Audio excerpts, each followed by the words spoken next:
Le 5 majeur de la conférence Est. Cool, trop bien. Yes. 6 semaines de compète. Oui. C'est le moment de se prendre un peu la tête et de faire péter un petit 5 majeur. Se fout tout à fait sur l'ardoise, comme Léon vous a montré notamment, et barré des noms, on s'installe peinard en vous faisant la bise, petit apéro, au bout d'un mois et demi de compétition, comme tu le dis, on va pouvoir un petit peu se pencher sur ceux qui ont réussi. Ouais. Parce qu'il y a du monde au fourneau quand même, il y en a qui n'ont pas déconné. Sortie de starting block, ça démarre. Ah oh, il y en a qui n'ont pas traîné, il y en a qui ont un tout petit souci d'allumage, mais derrière... Ils ont sorti, la machine à envoyer et ça, des stats clair. Et des wins et tout ce que tu veux. Clairement, il y en a qui veulent devenir All-Star. Donc faut faire gaffe. Il y en a qui veulent devenir All-Star, il y en a qui veulent aller chercher un gros contrat cet été. Il y en a qui ont une place à garder, il y en a qui ont un contrat à aller chercher. On en a parlé d'ailleurs il n'y a pas longtemps, des mecs qui avaient un contrat à aller chercher. D'autres qui ont des copains pour les aider, sinon ils portent toute une franchise sur leur dos. Voilà, exactement. Donc forcément, quand on fait un 5 comme celui-là, on va tout vous expliquer, mais on va faire le 5 de la conférence Est. On repart un petit peu sur un modèle à la 5 majeur all-time, puisqu'on va faire chaque poste. Avec moins de mentions, du coup, on va vraiment chercher que dans le gratin. Là. Tout à fait. Mais à chaque fois, il y a peut-être 2-3 joueurs par poste qui causent, quoi. Il y en bien a sûr. Pas plus 150, quoi. D'ailleurs, si on en oublie potentiellement, vous pouvez les balancer, mais normalement, on a déjà bien taffé le bordel. On essaye. On essaye comme des grands. On va rajouter ensuite, comme vous le savez, un petit 6e homme et... un coach. Ouais. Comme ça, on va faire poste par poste, juste au niveau des critères. Soyons d'accord, parce que sinon, voilà, il y a 15 pages à peu près. Ouais. 15-20 pages au KLM. Mais donc, du coup, au niveau des critères, on se chamaillait là tout à l'heure. Il y a de la production statistique individuelle, il y a du résultat d'équipe aussi. Il y a du résultat d'équipe, il y a de l'impact, il y a... est-ce que tu es au taquet depuis le début de la compète ou est-ce que ça fait seulement 3 semaines que tu envoies du lourd ? C'est ça, est-ce que tu es passé par la case infirmerie ? Est-ce que tu as été régulier ou est-ce que tu as joué beaucoup de matchs, pas beaucoup de matchs, tout ça. Est-ce que tu as été après, bon... c'est un melting pot de tout ça et tu sors et on sort des joueurs, quoi. Voilà. Comme t'aimes bien faire un peu comme ça, là, on essaie de voir ce que ça donne. Et donc il y en a qui ont été blessés, tout à fait. Il y en a d'autres aussi qui ont fait des grosses perfs. Ouais, c'est ça. Ceux qui ont fait des très très grosses. Par exemple. On fera peut-être dans les mentions des meneurs, John Wall qui sera peut-être, je sais même pas s'il est dans les mentions John Wall, on verra. Je sais pas, mais tu vois, statistiquement parlant, tu regardes la ligne de stats de John Wall, c'est honnête. C'est pas minable, loin de là, c'est sérieux même. Mais faut tout après, prendre. tu regardes le reste, tu regardes vraiment de quoi est constitué son début de saison, quand tu regardes les matchs, les déclats, le classement de son équipe, c'est ça, les attentes qu'il y avait. Et les attentes qu'il y avait. Bien sûr. Les coéquipiers que t'as. Tout de suite, tu te demandes si tu vas le mettre en mention. Si tu vas le mettre en mention, peut-être pas, exactement. Donc ça, c'est un bon exemple. Et puis aussi, ceux qui ont fait des grosses performances, tout dépend aussi du contexte. Si tu mets 40 points sur une équipe qui tank, d'accord. Mais si tu fais gagner ton équipe avec une grosse perf contre une écurie très bien placée, une grosse cylindrée. Je sais pas de quoi tu parles. Je vois pas de qui tu parles, j'ai pas d'exemple qui me vient en tête. Zéro. Peut-être va y en avoir. Il y a zéro exemple qui te vienne à l'esprit ? Absolument aucun. Peut-être pas. Ah, ouais.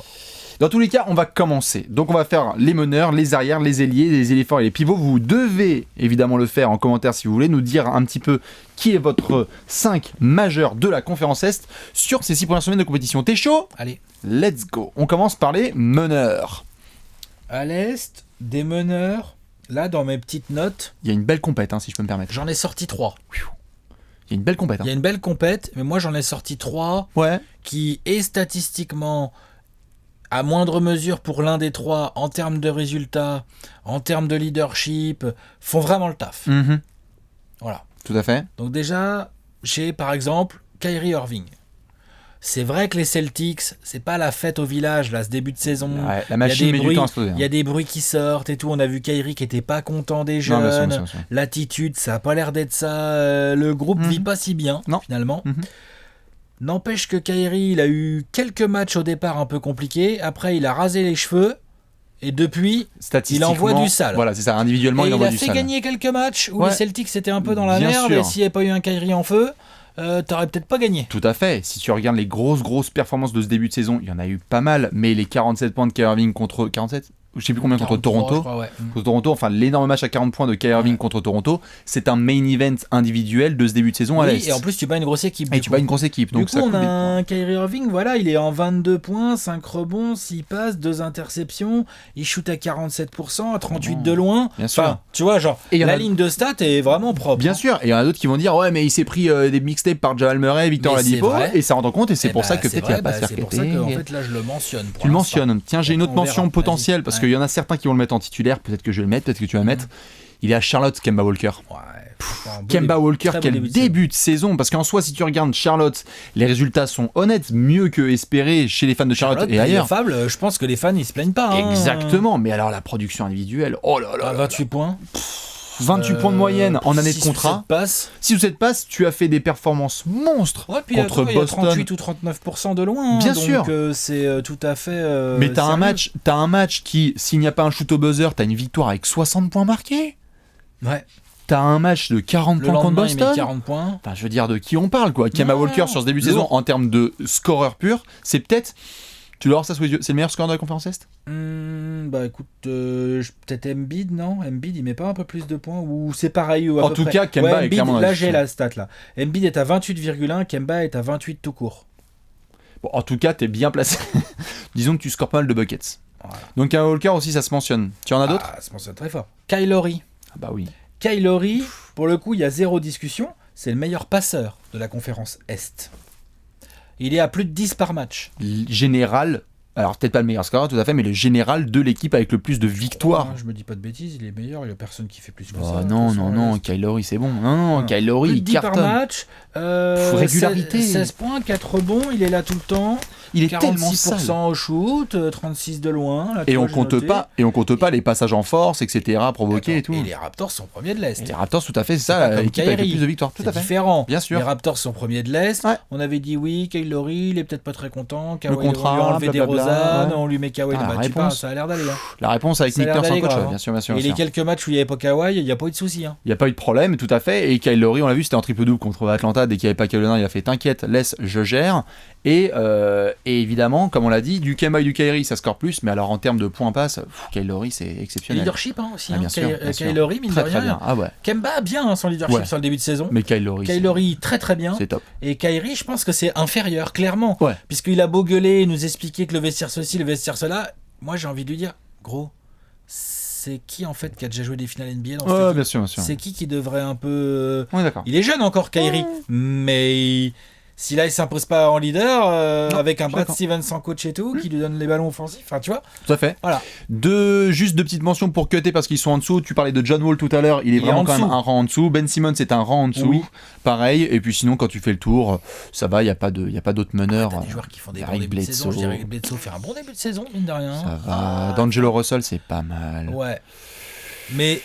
Mais non, ça discute pas avec les trois qu'on vient de citer. Non, Colin Sexton, Triangle, tout ça, merci, mais au revoir.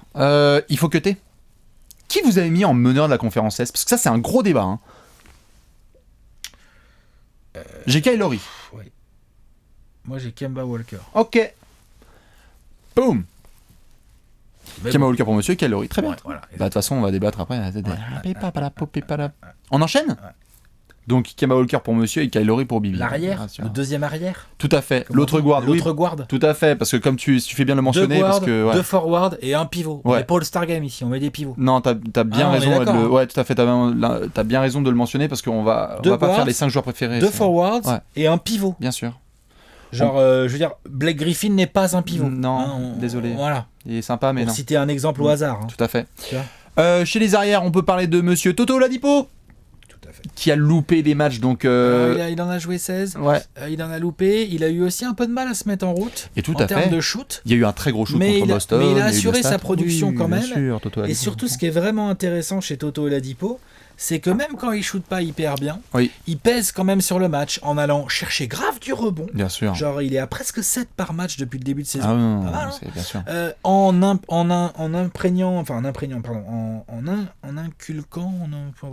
faisant de la grosse défense. Oui, tout à fait. Et en étant le leader d'une équipe qui n'a jamais rien et qui, même si son meilleur scoreur n'est pas toujours dedans, obtient quand même des résultats. Tout à fait. C'est le patron d'une équipe qui globalement fonctionne bien. Ouais, et puis mine de rien, il y a quand même plus de 21 points, comme je disais, presque 7 rebonds, 5 passes d'ess, j'ai 1,6 interceptions, et il a redressé la barre là ces derniers temps un peu, il s'est blessé un peu, mais 44% au tir, 35% de loin. On est sur un joueur qui pèse. Oui, et qui préchauffe surtout. Toto Oladipo, on sait, on peut attendre beaucoup mieux. Lui-même en parlait, il avait bien démarré la saison. On attend un retour en force, vraiment, de Victor. Voilà. Dans les autres petites mentions, juste j'en parle parce qu'il y a des copains dont on avait parlé chez les jeunes, Zach LaVine.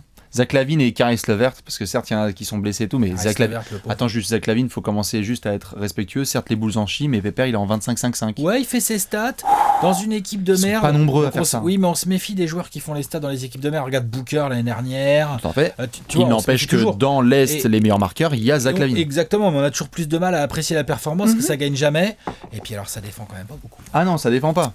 Et puis leadership, il est jeune encore. Bien sûr, bien sûr. Bon, pour moi, il est pas dans la conversation, il est en mention. C'est ça, c'est comme Caris LeVert et Josh Richardson. Je pense que ce sont d'autres arrières jeunes dont on peut parler. J'ai envie de citer, après je sais pas si on le met là ou en 3, mais je veux juste le citer pour expliquer, c'est Jimmy Butler.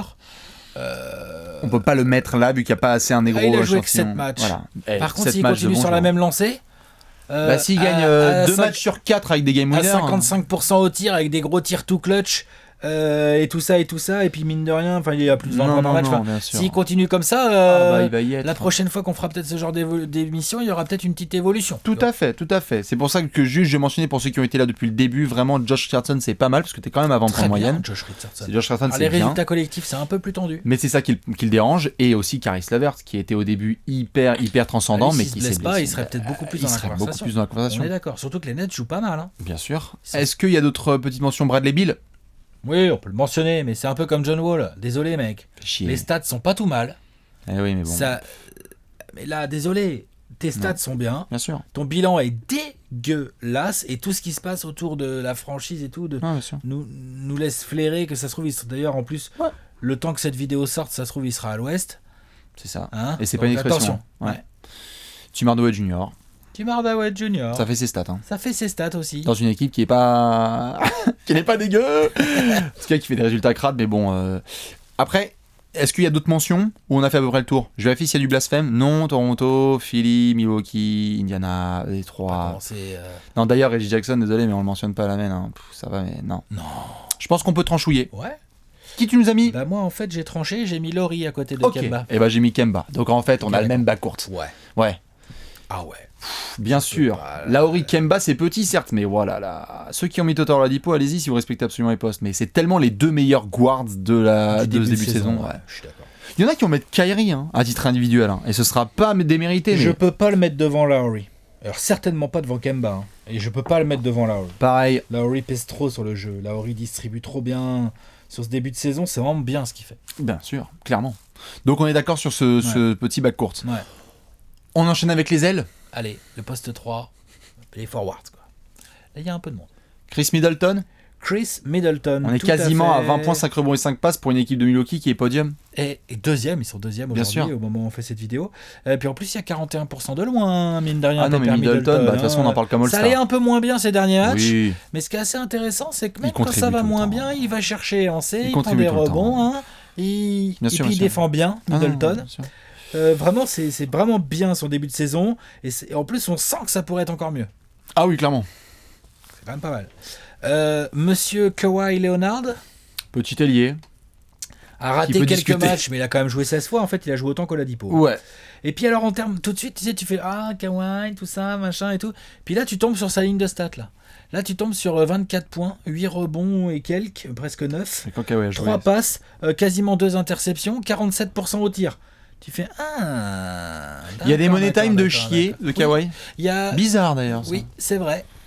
Il y a encore un peu d'adaptation à mettre en place. Oui. Enfin, il est clairement dans la discussion, Pépère. Ah bah il est dans la discussion et pas qu'une discussion pour ce genre de truc. Moi sur les ailes, après j'ai un troisième client. J'ai déjà cité Butler. Autoporteur. Evan Gordon. Non. Evan Fournier. Evan Gordon, c'est pas un 3, arrête avec ça. Evan Fournier. Arrête avec ça. T'es sûr? Non, Vavan, ça aurait été chez les deux, mais. Non. Mais non.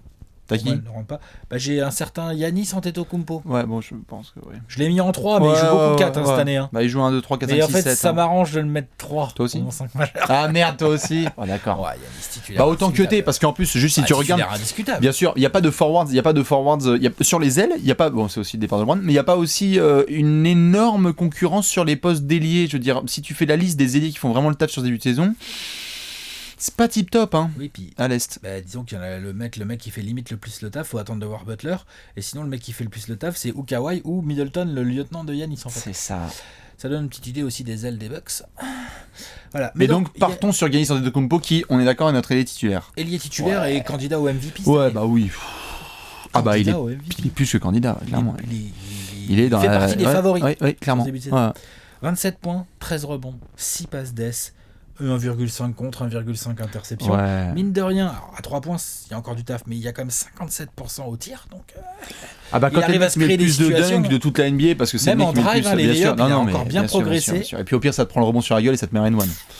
Non, il est terrible. Dans le jeu, dans la production statistique, dans le leadership, on en avait parlé l'année dernière. On était là, genre, Giannis, bon, on va voir. Depuis qu'il y a Mike Budenholzer, c'est bien. Il responsabilise tout le monde. Ouais.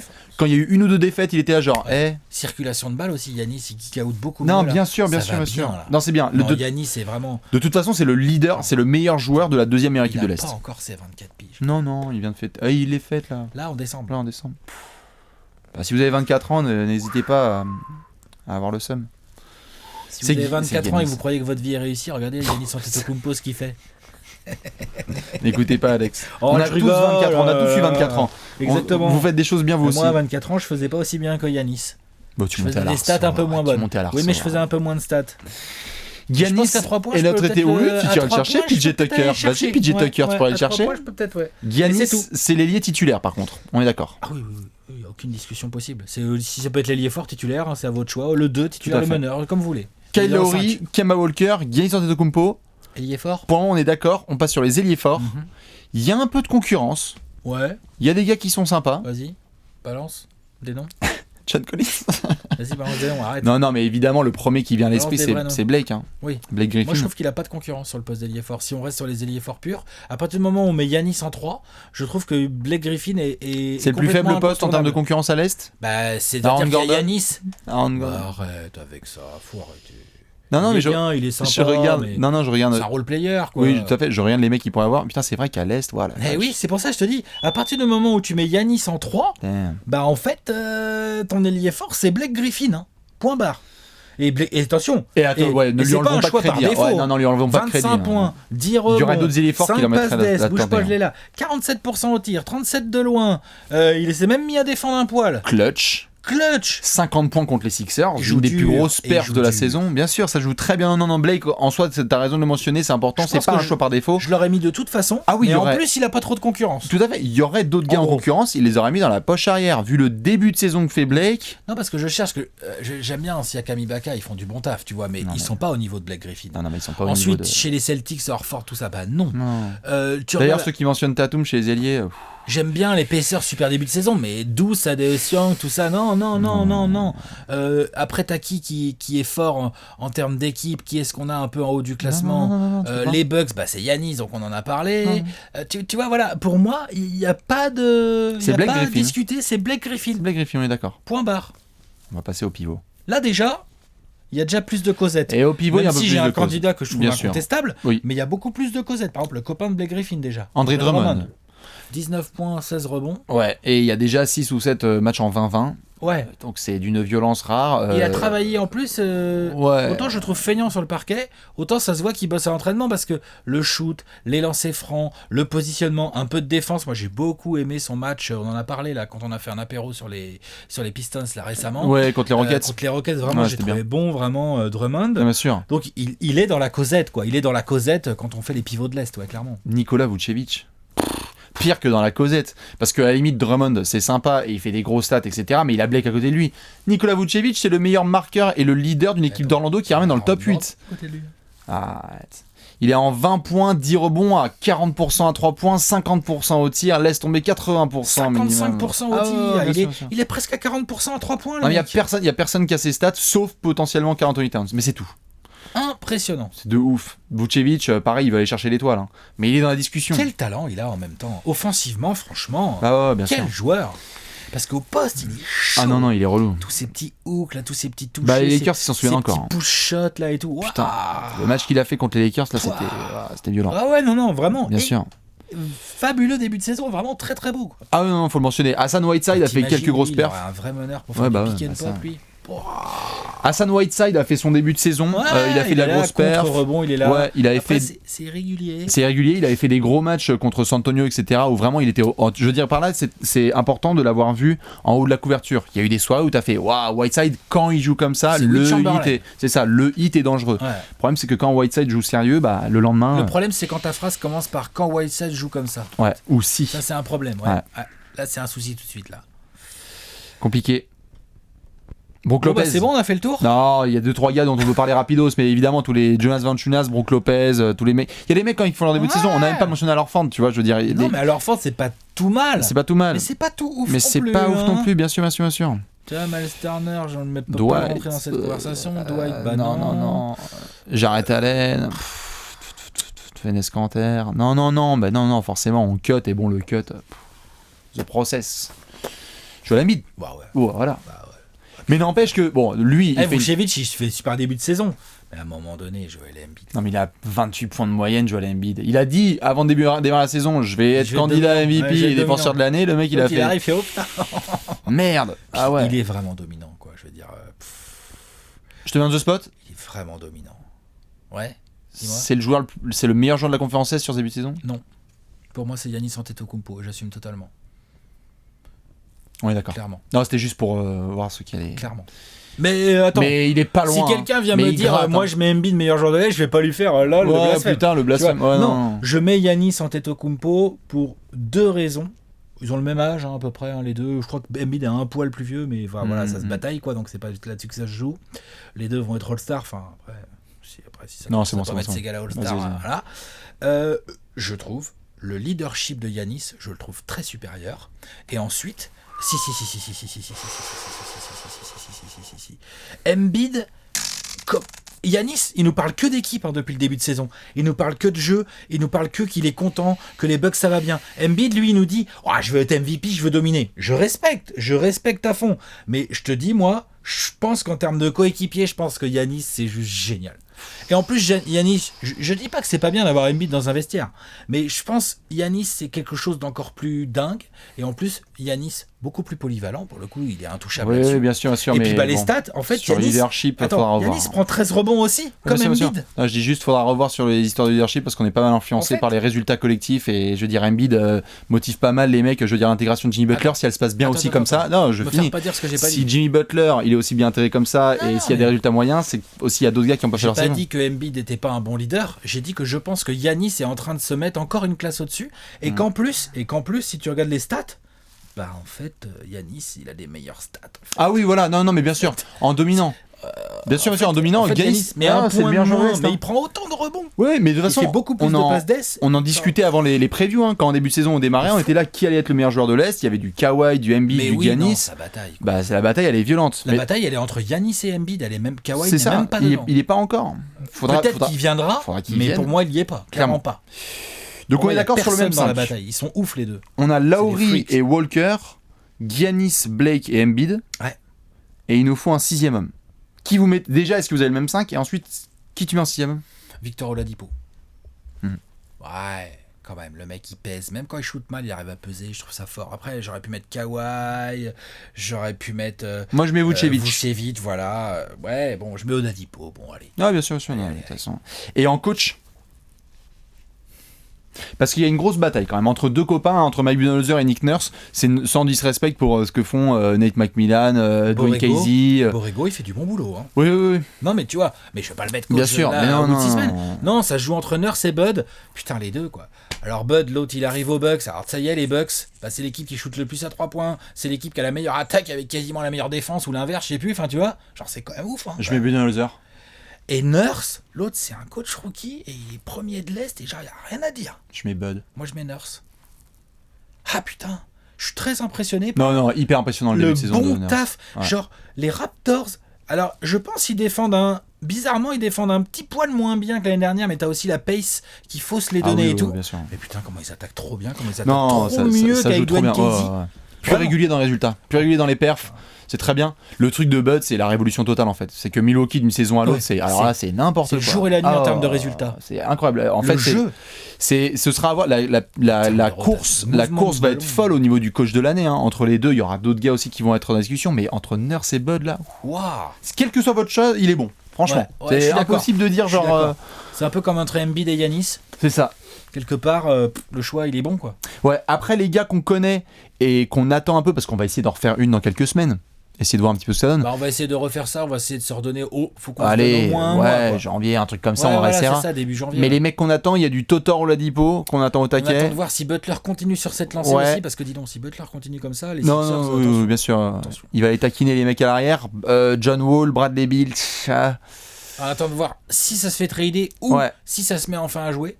Le small ball est pas inintéressant là des Wizards là, sur ces derniers matchs. Ça va. Qu'est-ce qu'on attend ? Attends, les Celtics, putain. Ouais. Oh, non, faut que Kyrie, step up. Je m'en fous, démerdez-vous les gars. Ouais, c'est ça, Brad Stevens. Brad Stevens, normalement, si on anticipe cette vidéo, il doit être leader de cette. Fous-moi Jalen Brown sur le banc, ou Tatum, ou Hayward, je sais pas. Fais quelque chose, mec, mais faut que ça bouge, quoi. Ouais. Après, c'est à peu près tout, il n'y a pas d'autres gars. Non. Évidemment, on peut attendre si vous voulez que Porzingis et Lauri Markkanen jouent au basket, faudra voir, mais bon, c'est quand même un cran en dessous par le niveau des résultats. Ouais, bien sûr. Kevin Love aussi, à qui on fait la bise. On va aller regarder à l'ouest. On va se faire ça. Balancez-nous votre 5 majeurs de la conférence Est, votre 6e et votre coach, et nous on va enchaîner avec la conférence Ouest. A tout de suite. Ciao.